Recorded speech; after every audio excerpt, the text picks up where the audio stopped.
Hello and welcome to the special edition of Talk Time. My guest today is Mr. Dermot Kharpran Daly, one of the legendary cavers from Meghalaya. A banker earlier, Mr. Dermot is the founder secretary of the Meghalaya Adventurers Association, a man who is known all over the world. After all, it was Dermot who had actually gone down one of the caves in 2003, along with a California State University paleoclimatologist, to find out, came back, with a piece of stalagmite. And 15 years down the line, it has got its due recognition. We have what we have today called the Meghalayan Age. History was indeed created. Mr. Dermot, welcome to the show. Thank you. Brian, I'm going to talk about your caving explorations a little while later. But first of all, I want to take you to East Jaintia Hills, Brian, where 15 miners, or rather at least 15 miners are trapped for more than 21 days now. First of all, my question is, do you think there are any chances of these miners surviving today? Well, no. The miners wouldn't last 2 minutes when the water rushed in. So there is no chance whatsoever for them to be alive. So what is your imagination? What could be the beneath that mine, that illegal coal mine in East Jaintia Hills, Lumtari village, Brian? What could be the situation there? A lot of estimates are saying now that it is 320 feet deep and there could be any number of rat holes over there. You see, the problem is that these rat holes are, well, they dig a shaft straight down, which is probably roughly about 100 meters down till they reach the coal seam. And when that is done, then they go horizontal. Small tunnels are dug, like they are termed as rat holes. And they're just big enough for a man to enter.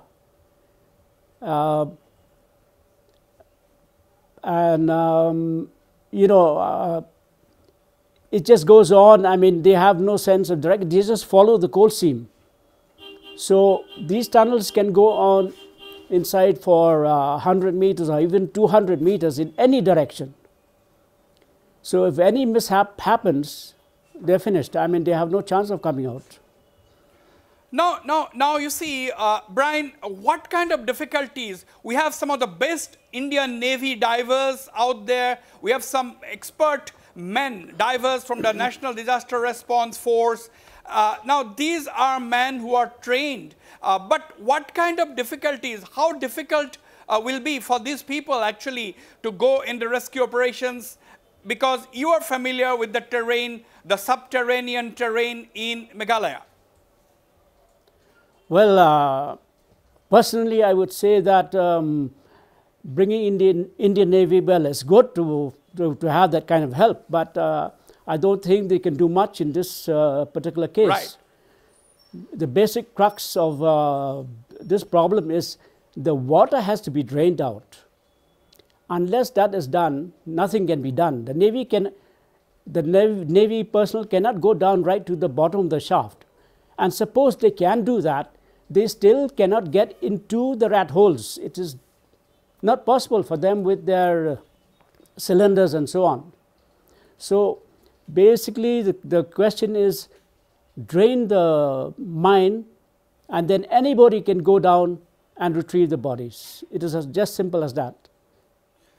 But the question here is, they cannot drain the water because it clearly shows that there is an inexhaustible source of water that is coming in. And since there's a river nearby, the Lytton River, it must be coming from the river itself. Absolutely, yeah. Okay, Mr. Brian, you have gone underground innumerable times. You have helped in the discovery of more than 1,700 caves in Meghalaya. You have explored about 1,000 of them.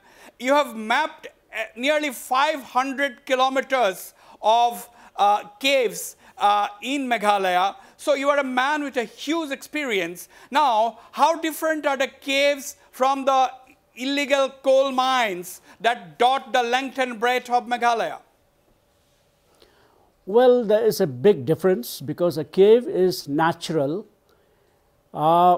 It's actually an underground drainage system.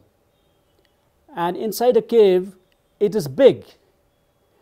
And you have high ground. So if you are trapped inside, you can always find high ground to stay out during the flood period. But this is a coal mine, a rat hole. Yeah. Okay, they go down deep down into below the water level, and then they dig horizontal tunnels inside. So if any water comes in immediately, they are trapped there. I mean, there's no way they can out. There's no way they can. There's no high ground for them to escape. Now, you know, at least to me, it is surprising. Has anybody in the Meghalaya government or from the central government agencies, has anyone tried to contact you to take an expert view of you how they should proceed about the rescue operations? Well, no. And I didn't make it a point to go there also because there was no point. I mean, it is crowded with, you know, all defense people and everybody who has the expertise, who have the equipments to deal with it. So there was no point for me to go. And of course, nobody asked me anything about it also. I'm sorry. Nobody asked you at all? Nobody asked you whatsoever on anything relating to the rescue or take your expert views? No. Now, Mr. Brian, you know, how easy it is to map these things, because high technology is necessary. Now, of course, we have equipments which can measure the distance, which can measure the inclination, which can measure the depths, everything at one go, isn't it? Yes, you have equipments, you have laser equipments to deal with it. But basically, when the mining in Meghalaya is not regulated, we don't have a mining policy. So when you don't have these, anybody can just go and mine and do whatever they please. There is no restriction, there's no regulation. So unless that is enforced, how do you expect people, the miners, to map the tunnels they have been digging? No. I mean, nobody will do it. Now, Mr. Brian, you see, the subterranean, beneath Meghalaya, there are subterranean passages, there are rivers, there are ponds, and there are vast chambers. So, is this peculiar to Meghalaya? Why do you think Meghalaya has so many of them? Because underground it is almost like a river. That is what the divers have been telling reporters after coming out of the initial attempts. Yes, as I said earlier, caves are underground drainage system. So, and the caves are being formed by the water, by rivers coming in. So basically it's an underground water drainage system. But these are natural formations, and it has taken thousands and thousands of years for the caves to develop and to be stable as they are. Whereas a mine is, is just small tunnels that are being dug by these miners. There is no comparison with any of these no two. comparison at all.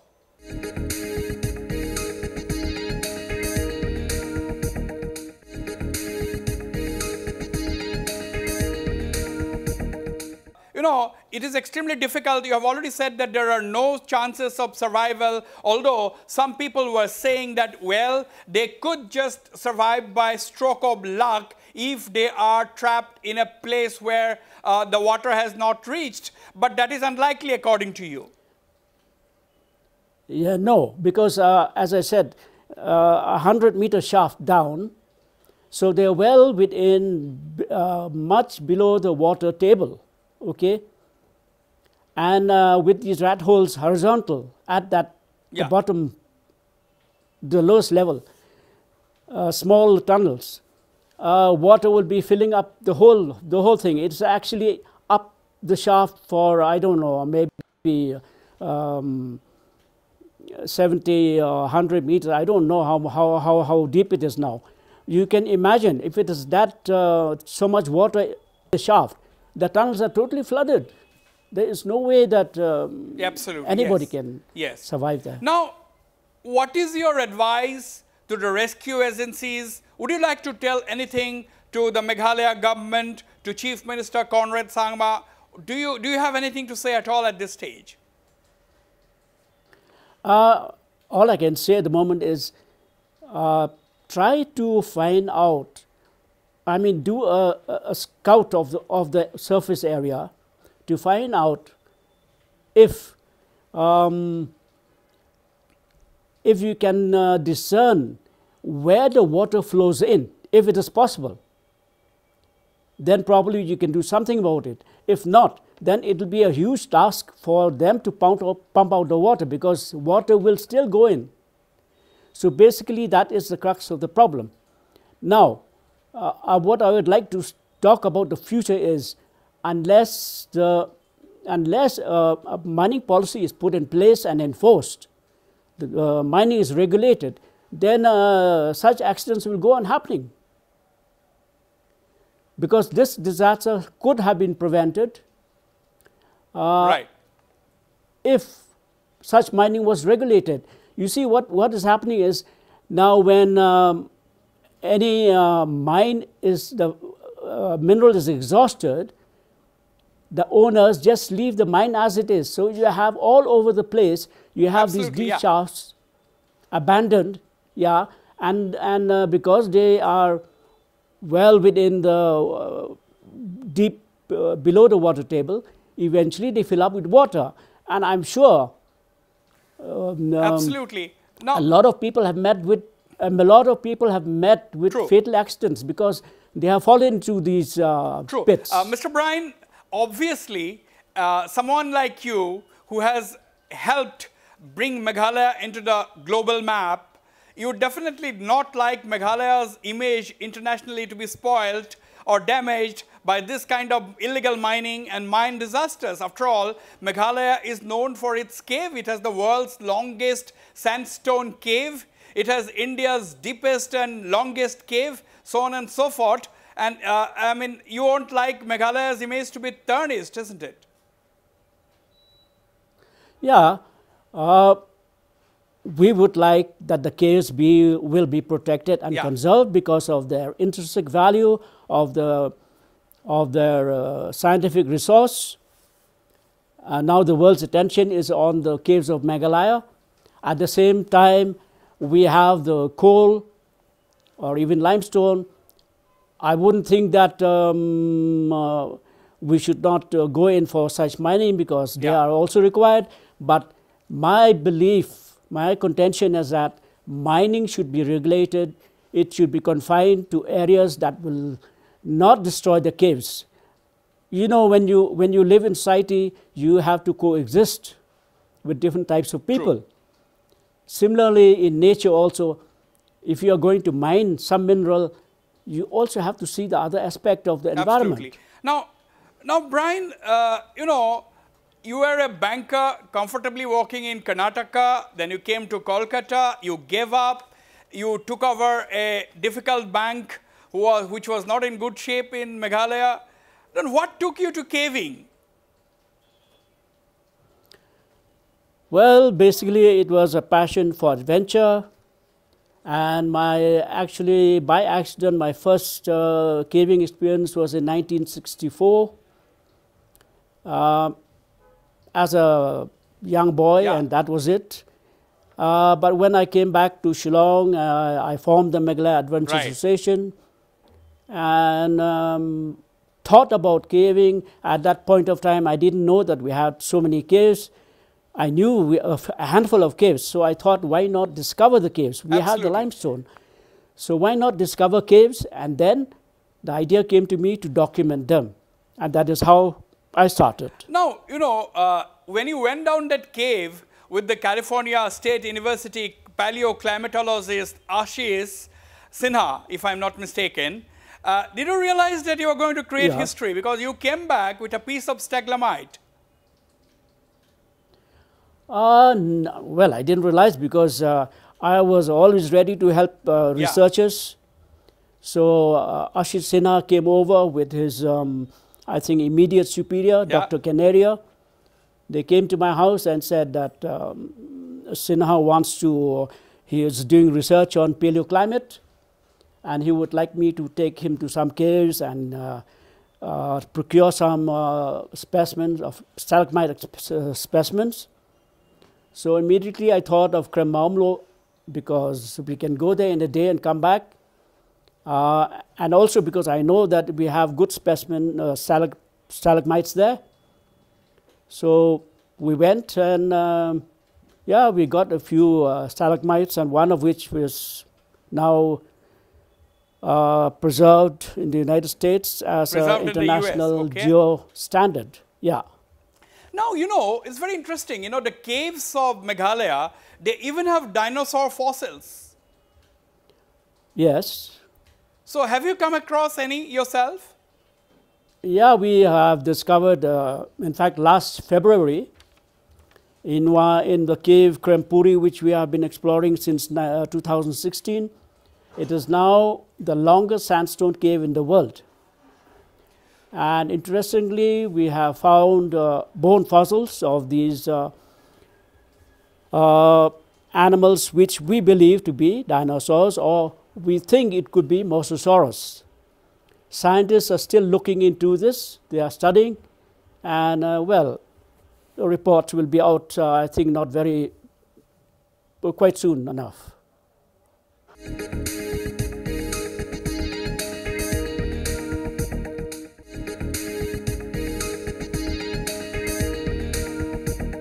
Brian, scientists all over the world are studying, examining, researching on the finds from the Meghalaya caves, but it's extremely shocking that nobody in the Northeast or elsewhere in the country knows much about this, isn't it? That is the irony. That's the problem. I mean, we lack that push. You know, we like it, and I have been going around trying to inspire people, but yet very few people have come forward. Yeah. A lot of foreigners do come because they can see the potential in it. Now, apart from the dinosaur fossils, what amazes me as I was researching for this interview with you, Brian, scientists have also discovered giant aquatic reptiles, mosasaurs, from inside caves in Meghalaya. Yeah. These existed 66 to 76 million years ago. So what does this yes. mean? Well, it means that actually our caves are of Eocene age, okay? And it means that at that point of time, we had these animals roaming in these areas. Yeah. Yeah. Now you know you are young at 70s. You are in your 70s, young at heart, Brian. When did you last go inside a cave? Are you prepared to go down yet again? Well, I have been there last February. Our latest expedition was February. We have a next expedition this coming February. Next month we will be having another expedition. Next month you are going away yet again. Yeah, we are going, for the first week, we will be going back to Krempuri. And then the next 3 weeks, we will be going to East Giant Air Hills. Okay. Now you see, why is it that Meghalaya has so much of subterranean passages? What is peculiar in the state? Why do you think that is the situation? Well, it's basically, I mean, you know, let's take the case of India as a whole. Many states in India has got more limestone than Meghalaya. Yeah. But having limestone does not mean that you have caves. You need certain conditions, and Meghalaya has those conditions. So you need a high-grade limestone, you need lots of rainfall, you need elevation. These are the main conditions that is required, and Meghalaya has these. So that's why we have caves in Meghalaya. Now, you know, the disaster response, the extremely poor disaster response mechanism in Meghalaya was thoroughly exposed this time. You know, there was just no action. There was just no preparedness for any kind of a disaster. See, if tomorrow lots of tourists are to flow into Meghalaya to explore the caves, anything can happen. And about illegal mining, the mining is going on, but there are hardly any disaster response mechanism. So what does it reflect? What are your suggestions, Brian? Well, as I said, mining to be safe has to be regulated. There must be a mining policy in place. Unless that is done, I don't see any, you know, any chance in having safe mining. With regards to caves, nobody will just go in like that. Yeah. Into a cave that is unknown, okay? And if anybody does happen to go in, and if they're stranded inside because of floodwaters going in, right, then I think we have explored most of the caves, and we have maps of the caves, so we know we can be of assistance, because most of the caves, you see, have multiple entrances, not just one. Multiple entrances. Yeah, there are a number of entrances in, so we can always find a solution to it. And as I said, if they are stranded inside a cave, they can always find high ground inside. Okay. Like in Thailand. Yeah. Like in Thailand, that's what you were saying. Yeah, yeah. Now, finally, Brian, do you think that the government of India should call in expert cave divers and so on to actually go inside, dive inside to deal with this tragedy, just like the Thailand did to rescue the young football team? No. As I said earlier, it will be pointless because they cannot even get down to the bottom of the shaft. Even if they do, they cannot get into the rat holes. So it is not possible. Again, we come to the same thing. Absolutely. The main crux of the problem is to drain out the water. That's all. If you can drain out the water, then anybody can go down and retrieve the bodies. Right. Brian Dermot Kharpran Daly, thank you very much for speaking to me on this special edition of Talk Time. We all hope for the best, that the miners come out safe at the end of the day. After all, we cannot lose hope. Thank you very much indeed. Thank you, thank you.